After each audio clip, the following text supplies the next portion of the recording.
मुंबई चार राजा ने किया कमाल, पंजाब को थमा दी एक और हार। It's Dhoni versus Warner, it's Chennai versus Hyderabad tonight. कमाल का शॉट, अद्भुत, इसके आगे सारे फेल। हैशटैग आकाशवाणी। देखिए, आज तो वैसे मैं आपके सवाल भी लेने वाला हूँ, सवाल और जवाब का सिलसिला भी होगा। दैट्स हैशटैग आपकी वाणी पर। इस मुकाबले की करते हैं बात जहां पर मुंबई द डिफेंडिंग चैंपियंस है right at the top boss and they have gone to where they belong, यानी कि सबसे ऊपर वो जो पॉइंट्स टेबल में। और चौथे मैच में दूसरी जीत अर्जित कर ली और दोनों जीतें बड़ी हैं इनकी। जब ये जीतते हैं तो बड़ा जीतते हैं, जब हारते हैं तो बड़े स्मॉल मार्जिन से हारते हैं। So they are actually absolutely all right. भैया तगड़ी टीम है, तगड़े तरीके से खेले हैं। पर एक और कॉमन थ्रेड है, जब रोहित रन बनाता है तो टीम जीतती है, जब रोहित आउट हो जाता है तो टीम हार जाती है। रिमेंबर, चेन्नई नहीं बनाया तो हार गए, कोलकाता के खिलाफ बनाया और फिर यहाँ पे फिर बना दिए रन तो फिर पंजाब को हरा दिया। पर what about you Punjab, what exactly is going through your head? क्योंकि आपको तो कई चीजों के जवाब देने पड़ेंगे कि टॉस जीत के फील्डिंग करना, आई मीन कब छोड़ेंगे, कप्तान मान ही नहीं रहे, ये डिसाइड कर लिया। मतलब जिद्दी हैं, हम नहीं मानेंगे, जिद्दी हैं हम, भाई कर लो तुम। तो करते हैं फील्डिंग और फिर बैटिंग करने आ जाती है दूसरी टीम और वो इतने रन बना देती है कि आप चेज नहीं कर पाते हो। ऐसा हो रहा है रोज, चाहे वो दुबई हो चाहे वो अबू धाबी हो। अब यहाँ पे क्या हुआ, टॉस जीता राहुल ने और कहा कि हम फील्डिंग करेंगे। रोहित शर्मा आए और एक्चुअली क्विंटन डी कॉक जल्दी आउट हो गए, फिर सूर्य कुमार रन आउट हो गए और उसके बाद एक साझेदारी हुई जरूर, पर Ishan was actually not going great guns. वहां पर रोहित ने अपनी मैच्योरिटी दिखाई। एंड एक और चीज भी पता चली, Ishan Kishan was absolutely unstoppable against Bangalore. अभी 2 दिन पहले की बात थी। एक दिन हीरो, दूसरे दिन जीरो, या फिर कहीं अर्श से फर्श तक का सफर ना वो इतनी जल्दी तय कराया था। ये खेल बड़ा मजेदार है, इट्स अ ग्रेट लेवलर। तो ईशान किशन को फिर भी साथ खिलाते रहे रोहित, खिलाते रहे और अपनी टीम को एक ऐसी जगह पर ले गए जहां से इन्होंने रॉकेट किया लॉन्च। आई मीन क्या कर रहे हो भाई साहब, मतलब रॉकेट लॉन्चर इनसे करवा लो, क्योंकि आखिरी 5 ओवर में 89 रन, इनफैक्ट 6 ओवर्स में 104 रन और आखिरी 5 में 89। They have done twice in a row now. पहले बैंगलोर की बॉलर्स की पिटाई, यहाँ पर पंजाब की बॉलर्स की पिटाई और एकदम हाहाकार मचा दिया भैया। ये पोलार्ड और पंड्या, इनके पास बहुत है पावर। तो रोहित ने सेट की फाउंडेशन और उस पर बिल्ड की एक बड़ी सी इमारत पंड्या एंड पोलार्ड ने। पर Punjab, what is Krishnappa Gautam doing in the 20th over my friend? I mean off spinner को, मतलब बकरे को कसाई के घर भेजना है तो वैसे ही भेज दो यार। ऑफ स्पिनर को कौन कराता है पोलार्ड और पंड्या के सामने? 20वां ओवर आपने कराया, उन्होंने 25 रन खाए। आई थिंक सस्ता ओवर रह गया क्योंकि उसमें 6 छक्के भी लग सकते थे, सिर्फ 4 ही लगे। और उससे पहले आपने नीशम को कराया। आई मीन नीशम को आप क्यों खिला रहे हो? ना तो वो टॉप आपके पावर प्ले में बॉलिंग करते हैं, ना आपके वो डेथ के बॉलर है, ना वो टॉप 5 में बैटिंग करते हैं। ओवरसीज रिसोर्स मैच विनर्स होते हैं, गेम चेंजर्स होते हैं। ये वाला जो आपका खिलाड़ी है बिल्कुल नहीं। So you need to make a difference और रादर अ चेंज। और लेट्स बी फेयर, मुजीब सिर्फ वर्ल्ड में एक ही टीम है जिसकी वो 11 में फिट नहीं हो रहे, वो आपकी टीम है बॉस। आपने 4 मैच खेल लिए उनके बिना, रन अवे मैच विनर आपके पास है, पर आप उनको नहीं खिला रहे हो। शेल्डन कॉटन को खिलाते हो तो उनके ओवर पहले ही खत्म करा देते हो। एंड में कौन करेगा बॉलिंग? मतलब राहुल क्या खुद बॉलिंग डालने आए हैं? मतलब इट्स रियली बियॉन्ड मी। तो ये ओवरसीज रिसोर्सेज के बारे में सोचना पड़ेगा। And Maxwell is not firing, so that's another headache for you guys. तो 4 में से जो 3 मुकाबले आप जीत सकते थे, अब सच ये है कि आप 3 मुकाबले हार चुके। चलो अब रन चेस की बात करते हैं। 190 प्लस तो बहुत बड़ा टोटल होता है, बना दिया मुंबई ने। और फिर मुंबई की जो प्लान है, बड़े एग्जीक्यूशन जो होता है ना उनका आउटस्टैंडिंग होता है। पहले पैटिंसन, फिर बोल्ट, पहले आउट हो गए अपना मयंक अग्रवाल, वो बुमराह की बॉल थी 5th over. Then Krunal Pandya आए तो उन्होंने करुण नायर को आउट कर दिया हिज 1st ओवर। और फिर एक एक करके विकेट गिरते रहे रेगुलर इंटरवल्स पे। राहुल चहार हो जाते हैं, फिर बुमराह आ जाते हैं, पैटिंसन आ जाते हैं, just wickets kept falling. Pooran was good no doubt, मतलब निकोलस पूरन अच्छे थे बैट के साथ, पर Maxwell all is not well and that is a problem. अब क्या करोगे आप, ये सोचो। ये मैंने सोचा था ये साल अच्छा रहेगा इनका, पर under the current circumstances it looks slightly unlikely. तो maybe there is a change in the offing, पर किसको खिलाएंगे is a question that they will have to address. Mumbai was absolutely clinical in their approach boss. 4 match हो गए, एक भी बदलाव नहीं किया 11 में। मुंबई कई अरसों पहले ये प्रॉब्लम होती थी कि फर्स्ट 11 को चुनने में टाइम लगता था, बहुत बदलाव करते थे। That's a thing in the past और a thing of the past. अब वो पहले जो आइडियल 11 वो पहले मैच में इन्होंने चुन ली थी और उसके साथ अभी तक बने रहे, चाहे मैच जीते चाहे मैच हारे। They been absolutely sensational, Mumbai are rocking. अब क्या बारी है, हम आपसे वैसे आपके सवालों के जवाब देने वाला हूँ और उसमें कई बड़े मजेदार सवाल आए कि कोहली को कप्तान रहना चाहिए, नहीं रहना चाहिए एंड ऑल ऑफ दैट। और मैक्सवेल ऐसे लप्पे क्यों मारते हैं, दैट्स अनदर क्वेश्चन। पर उसके बाद आना जरूर क्यों, क्योंकि हम बात करने वाले हैं चेन्नई और हैदराबाद के मुकाबले की। मियाँ दोनों 3-3 मैच खेले हैं और जीते हैं मात्र 1।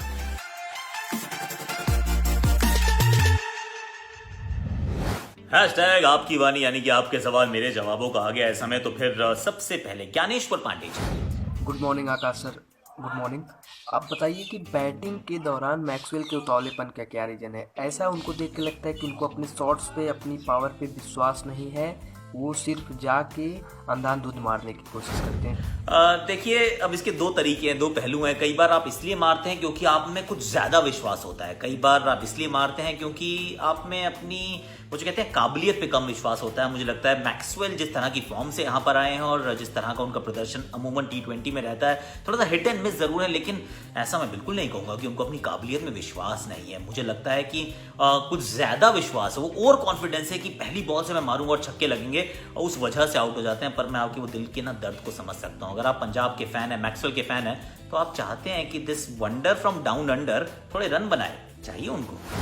Hi Akash Chopra sir, do you really think that T. Natarajan from Sunrisers Hyderabad can be picked for T20 World Cup next year if he bowled in a similar way, the way he bowled in the last match? 6 Yorkers in 6 balls. I think it is an amazing thing which happened.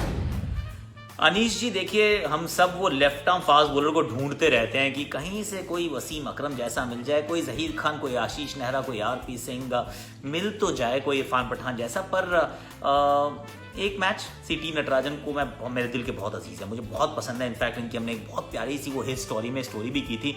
पर क्या 6 अगर आप डाल दें अच्छे से और एक मैच में बहुत अच्छा करें, तो क्या is that enough for you to be picked for India? नहीं मेरे दोस्त, बहुत अभी तो मंजिल बहुत दूर है और बहुत लंबा सफर तय करना है। तो I will actually wait and watch. I really hope that he continues in the same vein, पर अभी नहीं, अभी तो बहुत जल्दी होगा, बहुत दूर जाना है अभी उनको। सर, आपको क्या लगता है इस बार IPL में नेट रन रेट कितना इंपॉर्टेंट होने वाला है? शुभम, ये बहुत अच्छा सवाल आपने पूछा है, क्योंकि ना जब मैं मैच देख रहा हूँ, किसी भी टीम को बड़े मार्जिन से हारते हुए देखता हूँ, तो मुझे धोनी की याद आती है। और मुझे एक बात और याद आती है कि हर टीम को मार सकती है। अगर ऐसा होगा तो इसका मतलब वो जो नंबर 3, 4, 5, 6 तो हो सकता है टीम्स ऐसी हो जिनके अंदर अंकों का ज्यादा डिफरेंस ना हो, तो आखिरी एक क्वालिफिकेशन तो मुझे लग रहा है चौथे स्थान पर नेट रन रेट से ही होने वाली है। तो नंबर 4, नंबर 5 पे 2 हो सकता है, नंबर 4, 5, 6 पे हो सकता है 3 टीमें, और जिसका ज्यादा बेहतर नेट रन रेट वो ऊपर भाग जाएगा। तो मुझे लग रहा है कि इस साल के IPL में, इनक्रेडिबल प्रीमियर लीग में भैया, नेट रन रेट का महत्व बहुत ज्यादा है। इसीलिए धोनी की बात मानो, कभी लंबे मार्जिन से मैच मत हारो। Hey Akash, this is Dilip Venugopal here. Love your show, love the content you are bringing across to us after every IPL match and even an international match. So thank you for that. My question for the day: do you think it's time that Virat Kohli relinquishes his captaincy for RCB and focuses purely on batting performance so that he can deliver 100% or more than that? Let me know your thoughts. Thanks. Well, Dilip, thank you so much. Dilip, thank you so much for the praise, for the kind words. But then, is this the time in the middle of a tournament, somebody relinquishing his captaincy, a player as big as Virat Kohli? No, I don't think that's a great idea. Honestly, the team has actually gotten off the blocks quite nicely. 2 wins out of 3 games. Defending champions or the runners-up can't really boast of similar kind of stats. So I would say just carry on for one season. इस साल let him continue and see how it actually goes in the end. I personally feel that this season RCB will do well. और अगर RCB अच्छा करती है, then you wouldn't be looking for a change. But then if God forbid, if they again have a bad season, even after like starting strongly, then you may actually entertain those thoughts. But for the time being, it's Virat Kohli to lead the Royal Challengers Bangalore. मेरे से यहाँ से इतना ही है। चलिए, अब बाकी भी सुन लो ना, शाम को मैच है, उसकी कहानी भी तो सुननी है ना, कि मतलब what to expect from this big game. It's Mahendra Singh Dhoni CSK versus Hyderabad मियां। हाँ जी, कैसे लगे आपको मेरे जवाब? मतलब आराम से बैठ के मैं कर लेता हूँ वाला काम, यहाँ खड़े होकर काम करना पड़ रहा है, but it's all right, it's all for you guys. तो फटाफट से शो करना, अपने पिन कर लीजिए प्रोफाइल पे, दोस्तों के साथ शेयर कीजिए, कमेंट कीजिए, व्हाट्सएप पे होना यार, भेजो अपने फैमिली के ग्रुप पे, डाल दो इस शो को। अब बात करते हैं वैसे चेन्नई वर्सेस हैदराबाद। मुकाबला है दुबई में, दोनों टीम्स इस समय स्ट्रगल कर रही हैं। एक टीम पहले 2 मैच हार गई थी और दूसरी टीम आखिरी 2 मैच हारी है। तो they are actually struggling, both teams are actually struggling at this point in time. अब उसमें किया क्या जा सकता है? देखिए, चेन्नई को कुछ बदलाव करने चाहिए, राइट वो अवेलेबल हैं। मेरे विचार में मुरली विजय और ऋतुराज गायकवाड़ दोनों को ड्रॉप कर दो। क्यों? क्योंकि एक छठा बॉलर खिला हो, आपके पास ब्रावो अवेलेबल है, ब्रावो और सैम करन को खिला लो या ब्रावो एंड हेजलवुड को खिला लो, किसी भी तरीके से कीजिए, आप एक बॉलिंग ऑप्शन एक्स्ट्रा खिलाइए धोनी, क्योंकि this is very unlike Dhoni and Chennai super Kings की सिर्फ 5 बॉलिंग के विकल्प के साथ उतर रही है बार बार। So that would be my advice, क्योंकि जब ऐसा करोगे तो ऑटोमेटिकली धोनी को थोड़ा ऊपर बैटिंग करने आना पड़ेगा। And now after 3 games the form is with him. उन्होंने जो 3-4 छक्के मारे थे ना वो शारजा में, मुझे तो अभी तक याद है। I think he will be fine. So that is what is there and expect Jadeja to do better, क्योंकि 3 मैच हो गए, 4-4 ओवर हर मैच में डाले और हर मैच में 40 सुपर खाए हैं रन। अगर इतनी पिटाई अगर जड्डू की पड़ेगी तो फिर तो काम थोड़ा सा टीम का हो जाता है कठिन। तो ये एक और चीज़ ध्यान रखनी पड़ेगी, क्या शार्दुल ठाकुर को खिला सकते हैं से जॉश हेजलवुड की जगह? Those are the things that they have to really think कि किस तरीके से 6 बॉलिंग विकल्प के साथ उतरे चेन्नई। और सामने वाली टीम, सर आप तो 5 बॉलर से उतर गए। आई मीन दिल्ली को आपने हरा दिया, पर सिर्फ 5 bowler and 5th bowler being Abhishek Sharma. Honestly एक बार हो गया, बार बार मत करना। अगर आप ये इसी कॉम्बिनेशन के साथ आप उतरे, I can give you in writing कि आप ये मैच नहीं जीतोगे, क्योंकि Abhishek Sharma cannot be a 5th bowler, he can be 6th bowler, पर 5वां बॉलर अगर अभिषेक होगा तो फिर, और एक उनमें से खलील होंगे, नटराज ने उस दिन अच्छी की नटराजन ने, पर हमेशा तो ऐसे नहीं होगा ना। I think you need to play a bowler. Shahbaz Nadeem को आप खिला लीजिए, एक नया फास्ट बॉलर खिला लीजिए, किसी को भी खिला लीजिए। बॉलिंग ऑप्शंस आपके पास बहुत सारी है, पर प्लीज़ खिलाइए, क्योंकि प्रियम गर्ग की तो बैटिंग ही नहीं करवा रहे हो आप। और top 4 are looking fine to me, Kane Williamson, Manish Pandey, Bairstow and Warner, but then you need to make that change. अब इस मैच से मैं उम्मीद क्या करता हूँ, see in the end it boils down to that. Toss जीत के बैटिंग कर लो प्लीज़, दोनों ही टीमें। फील्डिंग मत करना, क्योंकि बाद में आप कोई चेज आप कर नहीं पाते हो, ना आप कर पाते हो ना कोई और कर पा रहे हो। टॉस जीत के बैटिंग कर लो।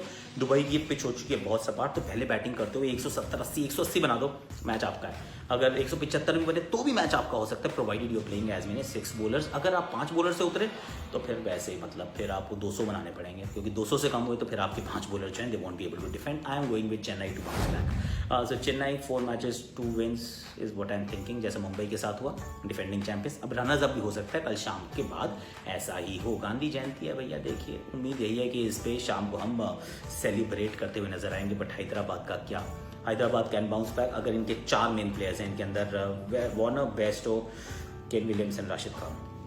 इन 4 का अगर दिन अच्छा रहा तो किसी भी टीम को हरा सकते हैं, फिर सामने वाली टीम का चाहे चेन्नई सुपर किंग्स ही क्यों ना हो। और that's about it from me on Akashvani. अब स्पोर्ट्स रैप की कर लेते हैं बात, क्योंकि उसमें भी तो देखो खेल जगत की इतनी बढ़िया खबरें आपके साथ शेयर करता हूँ ना मैं। चलो फटाफट स्पोर्ट्स रैप।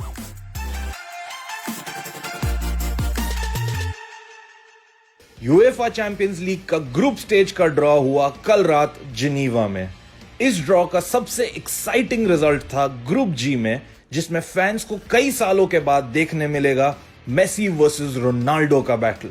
एफसी बार्सिलोना और यूवेंटस दोनों को स्लॉट किया गया है एक साथ ग्रुप जी में। इसके अलावा डिफेंडिंग चैंपियंस बायर्न म्यूनिख, जो कल रात बोरुसिया डॉर्टमुंड को जर्मन सुपर कप में हरा के आ रहे हैं, ग्रुप ए में है, जिसमें उनके साथ हैं Spanish giants Atletico Madrid, Salzburg और लोकोमोटिव मॉस्को। इस साल का सबसे टफ ग्रुप एच माना जा रहा है, जिसमें पिछले सीजन के runners up Paris Saint Germain, English giants, Manchester United और लास्ट सीजन के सेमीफाइनलिस्ट्स आरबी लाइप्जिग भी हैं। इस सीजन के ग्रुप स्टेज मैचेस की शुरुआत होगी 20 अक्टूबर को, and what a season it will be. Indian men's hockey team का tour to Netherlands call off कर दिया गया है कोविड-19 के कंसर्न्स के चलते। दोनों मेंस और वुमेन्स नेशनल टीम्स अभी बेंगलुरु में है, जहां स्पोर्ट्स अथॉरिटी ऑफ इंडिया के कैंपस पे उनका ट्रेनिंग कैंप चल रहा है। ये कैंप अब एक्सटेंड किया जाएगा। मेंस टीम नेदरलैंड्स जाने वाली थी प्रैक्टिस मैचेस खेलने के लिए, लेकिन ट्रैवल रिस्ट्रिक्शंस के चलते इसे कैंसिल कर दिया गया है। ये ट्रेनिंग कैंप अगस्त में शुरू किया गया था प्लेयर्स को बैक इन शेप लाने के लिए, FIH हॉकी प्रो लीग के लिए, लेकिन अब इस कैंप को एक्सटेंड कर दिया गया है मिड दिसंबर तक। हाँ जी, तो कैसा लगा आपको शो प्लीज़ बताइएगा। ये फ्राइडे को हमारी बड़ी आकाशवाणी यहीं तक खत्म होती है, सैटरडे संडे को हम छोटू आकाशवाणी लेके आते हैं। और प्लीज़ बताते रहना, क्योंकि आपके कमेंट्स, आपकी शेयर, आपकी लाइक, आपका प्यार से ही तो चल रही है आकाशवाणी।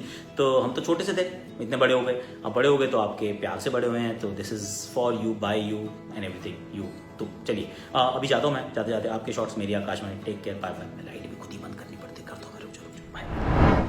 सोशल डिस्टेंसिंग मेंटेन की है, गेंद को भी भेजा है बहुत दूर, लेकिन नीचे पीछे फील्डर पकड़ेंगे कैच, नहीं पैर फिसला, गेंद से आगे गए, वो सुपर कैलिफ्रैजिलिस्टिक एक्सपियालिडोशियस, वाह